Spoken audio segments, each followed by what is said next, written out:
BC politics. PC chief చేశామన్న Congress, CM chance వారికేనని BJP. ఈ అంశంతోనే గులాబీ టూర్. బీసీ ఐక్యత కోసం కృష్ణయ్య రాజీనామా. బీసీల ఓట్లు చాలానన్నా తీర్మానం మల్లన్న. ఇంకా బీసీలు మళ్ళా తెరపైకి వచ్చి మరి ఎస్సీలు ఎప్పుడు వస్తారో అర్థం కాని పరిస్థితి. బీసీలు అయితే తెరపైకి వచ్చి మరి ఎస్సీలు ఎప్పుడు వస్తారో, మరి ఎస్సీలకు బీసీలకు అనే చైతన్యం వచ్చింది, మరి ఎస్సీలో ఎప్పుడు వస్తారో చూడాలి. అన్ని పార్టీలు ఇదే రాగం. రాష్ట్రాలు అన్ని పార్టీలు బీసీ రాగానే అలపిస్తున్నాయి. కులగన్న బీసీ రిజర్వేషన్ చుట్టే యాక్టివిటీస్ మొదలుపెట్టాయి. ఇప్పటికే పీసీ చీఫ్ పోస్టు బీసీకి ఇచ్చామని కాంగ్రెస్ చెబుతుండగా, బీసీ అధికారంలోకి వస్తే బీసీ సామాజిక వర్గానికి చెందిన వ్యక్తికే సీఎం పదవి ఇస్తామని గతంలో అమిత్ షా ప్రకటించారు. ఆ దిశగా అధిష్టానంపై నేతలు ఒత్తిడి చేస్తున్నారు.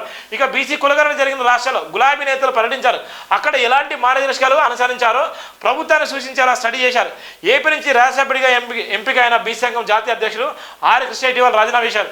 బీసీల ఐక్యం చేసే బలమైన ఉద్యమాన్ని నిర్మిస్తారు. అందుకే రాజకీయాలకు దూరంగా ఉండాలని డిసిజన్ తీసుకున్నట్లు వివరించిన నేపథ్యం ఉంది. ఇదే తరహాలో తీర్మానం మల్లన్న కూడా ఎమ్మెల్సీ పదవి కూడా రాజీనామా చేస్తున్నాడు. బీసీ ఉద్యమాలకు బీసీని ముఖ్యమంత్రి చేయాలి, బీసీని బలోపేతం చేయాలి. ఇవాళ ఉన్నటువంటి 78 స్వతంత్ర భారతంలో బీసీలు రాష్ట్ర ముఖ్యమంత్రి కాలేదు, బీసీలు రాష్ట్ర ముఖ్యమంత్రి కావాలి అనే నేపథ్యంలో ఎమ్మెల్సీ పదవి కూడా రాజీనామా చేయడానికి సిద్ధంగా ఉన్నాడు. అందులో భాగంగానే ఇలా ఆర్ కృష్ణయ్యతో రాజీనామా చేయించిన సందర్భాలు కూడా మనం చూస్తున్నాం.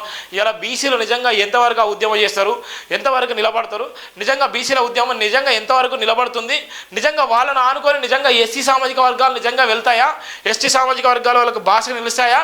ఇలా బీసీలు అవసరం కోసం వాడుకున్నటువంటి సందర్భాలు కూడా ఉంటాయి. అవసరం కోసం వాడుకొని మళ్ళీ రెడ్డిల వెలమలను అధికారులకు కట్టబెట్టే నేపథ్యం ఉంటుంది. మరి బీసీలు నిజంగా నమ్ముతారా? బీసీలు ఒక పక్కన కుల వివక్ష చూపించుకుంటున్నాయి, ఒక పక్కన మత వివక్ష చూపించుకుంటున్నాయి. అలాంటి సందర్భాల్లో బీసీలకు నిజంగా ఓటేస్తారా? బీసీలు నిజంగా ఎస్సీలకు ఓటేసిన సందర్భాలు ఎక్కడున్నాయి? బీసీలు నిజంగా అన్నదమ్ములుగా ఉన్నటువంటి ఎస్సీ ఎస్టీ బీసీ మైనార్టీలు అని చెప్పుకునేటువంటి ఈ వర్గాలు నిజంగా ఎంతవరకు సక్సెస్ అయిపోతాయి? మరి తీర్మానం మల్లన్న మాట్లాడే మాటలు నిజంగా నిజమెంత ఉంది? గతంలో ఎస్సీ సామాజిక వర్గాల న్యాయం చేస్తాను, ఇవాళ నా ఒంటి మీద కూడా ఏది కూడా ఉండదు, ఇవాళ ప్రతి పైసా కూడా ఈ పేదలకు పంచి పెడతాను, ప్రతి బొట్టు కూడా ఈ పేదల కోసం అని చెప్పినటువంటి నేపథ్యంలో ఉన్న నేపథ్యం. మళ్ళీ బీసీ రాగమెత్తుకుంటారు. మరి బీసీ రాగమెత్తుకుంటే బీసీలు నిజంగా ఈయన ఆదరిస్తారా? మరి ఏం జరుగుతుందో అనే నేపథ్యం కూర్చున్నాం.